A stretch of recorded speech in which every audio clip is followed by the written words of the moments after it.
Gus, ngebubur heula. ini ada perwakilan satu pertanyaan saya sebagai mahasiswa juga Iya. sebagai komika. Kita di sini selalu menuntut bahwa kita harus punya kebebasan berekspresi, Gus. Nah, kita masih simpel aja jadi mahasiswa ya, bukti nyata aja. Apa yang Gus dan Abah bisa yakinin ke mahasiswa bahwa kita tidak akan pernah lagi dapat tindakan represif, kita nggak bisa lagi dibentrokin sama aparat. Seberapa yakinkah pasangan Amin ini untuk menjamin kebebasan berpendapat untuk ultrama, seniman, dan juga mahasiswa, Gus?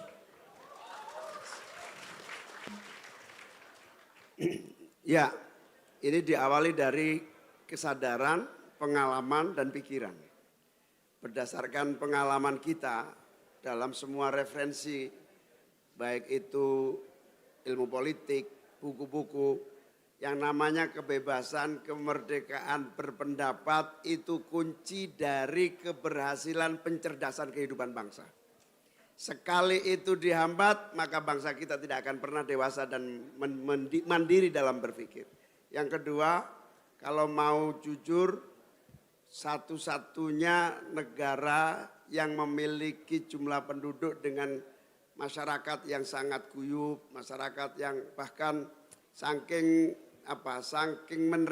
nerimo ing pantum, bahasa Jawa Baratnya itu apa?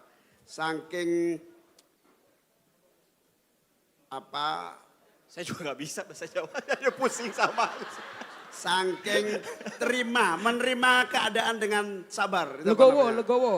Legowo. Legowo, ya. Saking legowonya ditindas pun terima diam. Tapi begitu sudah bersuara, disitulah suara kebenaran akan bicara. Karena itu kebebasan adalah sumber suara kebenaran yang harus dihormati.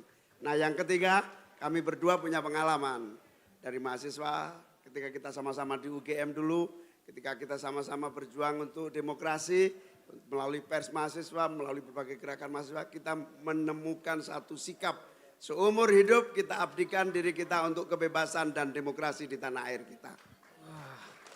Adem banget ya, adem banget ya. Dan tadi kemarin saya pernah sempat bikin Gus, Seniman Bersatu kita itu udah jalan waktu itu ada di Jakarta, Malang sama Yogyakarta. Ada pertanyaan yang selalu banget sama di setiap kota. Sekarang kan Gus bikin Selepet Imin, terus Abah bikin Desak Anies. Nanti kita kan sudah pasti amin Gus akan menjabat sama Abah, sepakat ya kan amin? Apakah kita boleh Gus seminggu sekali desak istana? Atau Gus punya program apa yang wadahnya kayak gini Gus? Iya. Sayang banget nih Gus. Ya, tapi minggu-minggu ini banyak demo ya. Karena kampus-kampus profesor pada menyampaikan pendapat itu. Terus mahasiswa juga pada demo. Untuk mengekspresikan berbagai kekhawatiran tentang politik yang tidak beretika. Tentang keadaan politik yang sungguh mengkhawatirkan. Profesor-profesor menyampaikan pendapatnya. UI, UGM, UNPAD, ITB, UPI, di seluruh Indonesia, Brawijaya, Erlangga semua. Lalu disusul demo mahasiswa. Itulah ekspresi yang harus dihormati sebagai kekuatan demokrasi. Termasuk kita nanti kalau sudah diberi mandat sebagai presiden, demonstrasi akan kita tangkap sebagai aspirasi dan kekuatan untuk mencari kebenaran terbaik. Tapi jangan salah, ada juga loh demonstrasi yang datang untuk memuji-muji. Itu namanya bukan demonstrasi, tapi Gus, itu silaturahmi. Boleh itu juga boleh ya Gus. Silaturahmi juga boleh ya. Boleh. Silaturahmi boleh ya. Nanti Alif kalau silaturahmi boleh. boleh Gus. Kita siapkan makan siang dan susu. Kayak korban stunting ya, kalau gitu ya.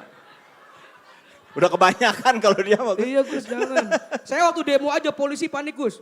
Ini ada barakuda kata dia, gede banget. Dari Kang Mo, sebagai seniman asli Bandung dan juga mantan aktivis, apa Gus? Saya yang tertarik itu di sebuah program yang bernama akan ada Menteri Kebudayaan Gus. Ini akan menjadi yang pertama nih. Kami nasib, ya makanya gini, yang saya kesel itu orang kalau nyebut seniman, orang Indonesia itu suka nggak bisa ngebedain antara artis dan seniman. Kalau di luar negeri kan artis itu seniman. Kalau di sini artis itu pasti bararenghar gitu, kaya gitu. Artis itu bukan cuma Raffi Ahmad doang gitu. Di Bandung itu banyak seniman-seniman dari yang wah miskin sampai yang paling kaya gitu ada. Nah itu kadang-kadang orang-orang suka mikir, oh artis mah geus barareunghar lah udah pada kaya lah gitu. Ngapain sih bikin pertunjukan harus disubsidi apa segala macam. Di Bandung itu seniman-seniman calung segala macam itu nggak bisa makan Gus. Menderita. Kami aja nih yang gendut cuma 2 sebenarnya. Yang lain kurus-kurus. Nah apa nih Gus? Ini kena ya? Ya apa yang akan dilakukan karena ntar ada menterinya, Iya. artinya kami juga akan diperhatikan. Jadi begini, budaya, kebudayaan, seniman, artis, kreator, inovator. Itu kaya raya, banyak sekali Indonesia talenta-talenta yang dahsyat. Kita nggak ngadep sana sama sekali ya. Talenta-talenta seniman itu di mana-mana. Bahkan seniman yang berbasis tradisi budaya lokal, kontemporer, modern, semua lengkap. Satu hal yang kita tidak punya adalah strategi kebudayaan. Sehingga kita tidak punya skenario masa depan tentang budaya kita, baik ekspansi global maupun penguatan budaya kita menjadi kekuatan ekonomi yang produktif. Karena itu negara mengeluarkan anggaran dalam penguatan budaya itu bukan uang yang hilang, itu investasi kekuatan budaya, tradisi dan sekaligus pada akhirnya kekuatan ekonomi. Karena itu strategi kebudayaan mutlak harus disiapkan supaya apa? Supaya tumbuh budayawan-budayawan yang produktif, membuat kita masyarakat beradab dan insya Allah kita bisa bersaing dengan budaya-budaya lain. Contohnya Korea punya strategi budaya yang bagus sehingga K-pop ada di seluruh dunia. Insya Allah nanti kalau strategi budaya kita cocok dijalankan oleh seorang menteri kebudayaan akan sampai ekspansi kita ke berbagai negara di tingkat global. Jadi nanti akan ada Di hip-hop, sisi yang lain hip-hop. uang negara yang keluar untuk misalnya Bandung ini kita jadikan kreatif hub. Di situ bertemunya antara inovator, kreator, para seniman, sekaligus kita tambah teknologinya dan tentu ada investor yang masuk dikelola oleh satu ekosistem. Insya Allah Bandung akan menjadi kekuatan kreatif dunia yang dilihat oleh seluruh dunia. Amin. Satu lagi Gus, satu aja pertanyaan follow up. Itu kan globalnya. Yang saya pengen tahu 100 hari pertama. 100 hari pertama. Nanti kepilih kan nih? 100 hari pertama Gus. 100 hari pertama. Ini jangan ngomong-ngomong kita belum rapat ini. Jadi 100 hari pertama kita meskipun jarang ketemu sama Mas Anies, kita sudah lihat prioritas utama itu apa? Problem yang ada di depan mata. 1, pangan nasional rawan karena krisis global. Beberapa produsen pangan yang ngekspor ke kita, Thailand, Vietnam, itu sudah ada tanda-tanda tidak akan mengekspor pangan lagi ke sini. Sementara petani sudah terlanjur diabaikan dan tidak ditangani, sehingga produktivitas pertanian kita juga rendah. Karena itu pokok masalah pangan ini ada 2. 1, kita tidak boleh bergantung impor. Yang kedua, petani kita buat seproduktif mungkin.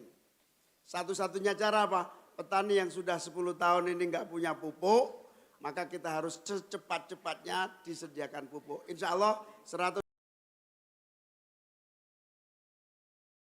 hari pertama dilantik tanggal 20 Oktober, malamnya langsung kita tangani pupuk petani. Malamnya juga. Malamnya. Saya sudah tanya pimpinan-pimpinan komisi yang menangani pupuk, kira-kira kalau ada uang 100 triliun gitu, kira-kira apa yang bisa kita tangani agar petani kita tersedia pupuknya. Loh kalau 100 triliun terlalu banyak, bukan hanya menyediakan, insya Allah bisa kita buat minimal 3 pabrik pupuk untuk petani kita. 3 pabrik pupuk. Nah itu contohnya pangan. Yang kedua misalnya, selain pangan, problem yang kedua adalah pengangguran. Dengar-dengar banyak pengangguran di mana-mana. Langsung nunduk Gus, langsung nunduk. Nah nunduk. Pokoknya pengangguran langsung gini. pengangguran yang angkat HP-nya paling tinggi, soalnya nyari FYP Gus. pengen jadi tiktokers. Itu yang harus kita tangani dengan cepat apa? Nanti Pak Tom Lembong kita undang bicara ke depan. Tapi kira-kira langkah cepatnya dua. Yang pertama dibuka industrialisasi secepatnya. Sekaligus entrepreneurship sebanyak mungkin wirausahawan, bisnismen muda yang muncul. Banyak potensinya luar biasa. Mereka kurang dilakukan adaptasi terhadap permodalan, adaptasi terhadap pasar, adaptasi terhadap kualitas produk. Sekali disentuh dengan permodalan saja, dengan berbagai macam afirmasi dari pemerintah, insya Allah akan tumbuh menjadi lapangan kerja baru.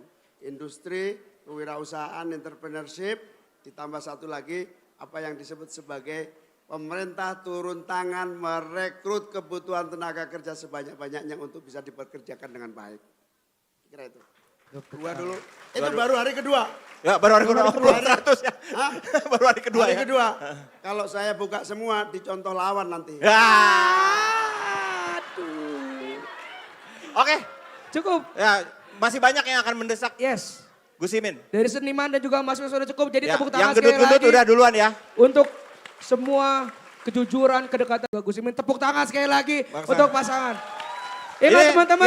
Gimana? Ini saatnya perubahan. Teman-teman, kita boleh nggak bikin video sekali? Ini adalah tagline yang selalu dikumandangkan oleh seniman bersatu, Gus. Simpel banget tagline-nya. Menang kita aminkan, amin kita menangkan. Sepakat? Kita bikin video bareng-bareng ya. Video. Siap ya? Siap ya. Akad video rame-rame ya. 1, 2, 3. Menang kita aminkan. Amin kita menangkan. Assalamualaikum warahmatullahi wabarakatuh. Free Palestine.